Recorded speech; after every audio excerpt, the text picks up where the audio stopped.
الحمد لله رب العالمين والصلاة والسلام على سيد المرسلين وخاتم النبيين اما بعد۔ اللہ تبارک و تعالی کے فضل و کرم اور لطف و احسان سے سورۃ سبا مکمل ہوئی اور اب سورۃ فاطر کا آغاز کیا جاتا ہے۔ آج کے درس میں سورۃ فاطر کا مختصر تعارف یا تعارفی خاکہ آپ کی خدمت میں پیش کیا جائے گا۔ سورۃ فاطر مکی صورت ہے اور مکی دور کے تقریباً درمیانی حصے میں نازل ہوئی ہے۔ نمبر شمار میں یہ 35 ہے اور نازل ہونے میں اس کا نمبر 43 ہے، یعنی اس سے پہلے 42 صورتیں نازل ہو چکی تھیں۔ آیات اس کی 45 ہیں اور رکوع اس میں 5 ہیں۔ اس صورت میں بھی زیادہ تر بنیادی عقائد، توحید، رسالت، قیامت اور قرآن پاک کی صداقت و حقانیت کو بیان کیا گیا ہے۔ توحید کے ضمن میں عقلی دلائل کے ذریعے سے شرک کرنے والوں کے ضمیر کو جھنجھوڑا گیا ہے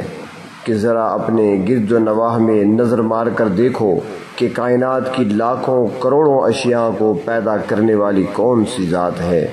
اور تمام ضروریات تمہیں بھی اور ساری مخلوق کو مہیا کرنے والی ذات کون سی ہے۔ ذرا غور تو کرو کہ اللہ تبارک و تعالی کوئی نعمت عطا کرنا چاہیں تو پھر اسے کون روک سکتا ہے، اور اگر اللہ تبارک و تعالی کسی نعمت کو روک دیں تو پھر تمہیں کون دے سکتا ہے۔ ہر چیز کے خالق، مالک، مدبر اور متصرف صرف اللہ تبارک و تعالی ہی ہیں، تو پھر اس ذات کے علاوہ معبود بھی کوئی نہیں، اور تم کس طرف جا رہے ہو، کہاں تم بھٹک رہے ہو؟ اللہ کی بنائی ہوئی اور پیدا کی ہوئی مخلوق کو ہی تم معبود بنائے بیٹھے ہو۔ رسالت کا بیان ہے اس صورت کے اندر۔ اس میں اللہ تبارک و تعالی نے نبی اکرم صلی اللہ علیہ وسلم کو تسلی دی ہے کہ اگر آج یہ لوگ یعنی مکہ کے مشرکین آپ کو جھٹلاتے ہیں تو اس میں گھبرانے کی بات نہیں ہے۔ اپنے سے پہلے انبیاء علیہ السلام کی تاریخ کو دیکھ لیں کہ گزشتہ قوموں نے بھی اپنی طرف آنے والے اللہ تبارک و تعالی کے انبیاء علیہ السلام کو اسی طرح جھٹلایا تھا، اور پھر اس کا نتیجہ بھی آپ کے سامنے ہے کہ اللہ تبارک و تعالی نے جھٹلانے والوں کو دنیا میں ہی ان کے جرموں کی سزا دی۔ وقوع قیامت اور محاسبہ اعمال کے بارے میں اللہ تبارک و تعالی نے اس صورت میں توجہ دلائی ہے کہ تم خود ہی ذرا اپنی عقل سے سوچو کہ برے اور بھلے میں کوئی تمیز تو ہونی ہی چاہیے۔ کیا دونوں کو برابر سرابر چھوڑ دینا چاہیے؟ ایک ساری زندگی محنت مشقت کرتا رہا، نیکیاں کماتا رہا، اور دوسرا اپنی منمانی کی زندگی گزارتا رہا، تو کیا ان کو اپنی کارکردگی کا صلہ نہیں ملنا چاہیے؟ معمولی عقل و فکر بھی جو آدمی رکھتا ہے وہ بھی پکار اٹھے گا کہ نیک آدمی کے ساتھ اچھا سلوک ہونا چاہیے، اور برے کے ساتھ اس کی برائی کا صلہ اس کو برائی کی صورت میں دینا چاہیے۔ اسی کا نام محاسبہ اعمال ہے، اور یہی جزا و سزا کا قانون ہے جو اللہ تبارک و تعالی بتانا چاہتے ہیں، اور قیامت کے واقع ہونے کا مقصد بھی یہی ہے۔ اس صورت یعنی صورت فاطر میں اللہ تبارک و تعالی نے ایمان لانے والے اور توحید کی دعوت کو قبول کرنے والوں کے لیے خوشخبریاں سنائی ہیں، اور ان کو ملنے والے انعامات کا ذکر بھی فرمایا ہے تاکہ ان کے دل مضبوط ہوں، اور اسی طرح جو لوگ نافرمان ہیں ان کی سزا کا ذکر بھی فرمایا ہے کہ ان کے عذاب میں کمی نہیں ہوگی، اور وہ اگر جہنم سے نکلنا چاہیں گے مگر ان کی درخواست وہاں پر قبول نہیں کی جائے گی۔ سورت کا آغاز کرتے ہوئے پروردگار عالم نے توحید کا بیان اس انداز سے شروع فرمایا کہ اللہ تعالیٰ نے فرشتوں کو پیغام رساں بنایا ہے اور فرشتوں کے کئی کئی بازو ہیں۔ وحی اللہ تبارک و تعالیٰ کی ایک نعمت ہے، جیسے روزی اللہ تعالیٰ کی نعمت ہے، اور باقی جس طرح ہمیں حاصل ہونے والی نعمتیں ہیں اسی طرح وحی الہی بھی ایک بہت بڑی نعمت ہے، اور ہر نعمت کا شکر بجا لانا ضروری ہے۔ اور پھر رسالت کا بیان فرمایا۔ نبوت کو رحمت سے تشبیہ دی اللہ تبارک و تعالیٰ نے کہ اللہ تعالیٰ نے انسانیت کی ہدایت کے لیے وحی کا جو سلسلہ شروع کیا ہے وہ اللہ تبارک و تعالیٰ کی رحمت کا بہت بڑا مظہر ہے، اور اسی لیے تو سورۃ انبیاء میں نبی اکرم صلی اللہ علیہ وسلم کے بارے میں فرمایا گیا وَمَا أَرْسَلْنَاكَ إِلَّا رَحْمَةً لِلْعَالَمِينَ۔ بنی نوع انسان کو چونکہ ایک بہت بڑے امتحان سے سابقہ ہے، اس لیے اللہ تبارک و تعالیٰ نے ان کی آسانی کے لیے نبوت کا دروازہ کھول دیا اور اپنے رسول کی شخصیت اور سیرت کو ان کے سامنے رکھ دیا، جو بذات خود اللہ تبارک و تعالیٰ کی نشانیوں میں سے ایک بہت بڑی نشانی ہے، تاکہ عام لوگ احکام سے اور وحی الہی سے رہنمائی حاصل کریں اور نبی اکرم صلی اللہ علیہ وسلم کی سیرت طیبہ کی پیروی کر کے اس امتحان میں سرخرو ہونے کی کوشش کریں۔ تو اللہ تبارک و تعالیٰ نے انسانیت کی رہنمائی کے لیے نبوت کی صورت میں اپنی رحمت کا جو دروازہ کھولا ہے اسے کوئی بند نہیں کر سکتا، اور جو لوگ جھٹلانے والے ہیں، اللہ کے رسول کی تکذیب کرنے والے ہیں، ان کو بتا دیا کہ وہ دیکھ لیں گے کہ قیامت کا وعدہ سچا ہے، اور لوگوں کو ترغیب دی گئی ہے کہ وہ اس کے لیے اپنے آپ کو تیار کریں۔ موت کے بعد والی زندگی کی مثال بھی پیش فرمائی ہے، اور اس کے بعد توحید کی 3 دلیلیں بھی بیان فرمائی ہیں۔ سورۃ فاطر میں ابلیس کو یعنی شیطان کو بہت بڑا دھوکے باز کہا ہے، یعنی بتایا گیا ہے کہ ابلیس اکثر لوگوں کو اللہ تبارک و تعالیٰ کے بارے میں اس طرح بھی ورغلاتا ہے کہ وہ کہتا ہے اللہ تعالیٰ بڑے رحیم ہیں، بڑے کریم ہیں، بڑے شفیق ہیں، مغفرت کرنے والے ہیں، تمہیں کس بات کی فکر ہے، تم نے کون سے ایسے بڑے گناہ کیے ہیں، اور یہ سودی کاروبار کیا یہ بہت بڑی چیز ہے، کیا ہے اس میں، یہ تو سب لوگ کرتے ہیں،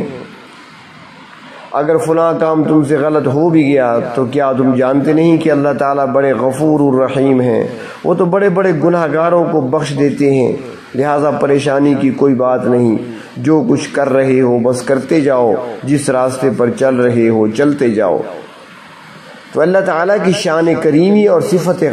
غفاری کے نام پر انسان کو دھوکے میں ڈالنے کا یہ ایک ابلیسی حربہ ہے،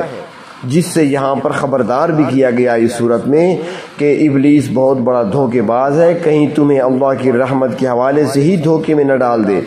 کہیں ایسا نہ ہو کہ اس کے بہلاوے میں آ کر تم دنیاوی زندگی کی رنگینیوں میں گم ہو کر اپنے پروردگار کو بھول جاؤ، اور اس طرح تمہاری یہ زندگی تمہارے لیے ایک بہت بڑا دھوکہ بن جائے گا۔ اللہ تبارک و تعالیٰ نے پھر توحید کی 3 دلیلیں بھی بیان فرمائی، اور خاص بات یہ بھی بیان فرمائی کہ ایمان تصدیق قلبی کا نام ہے،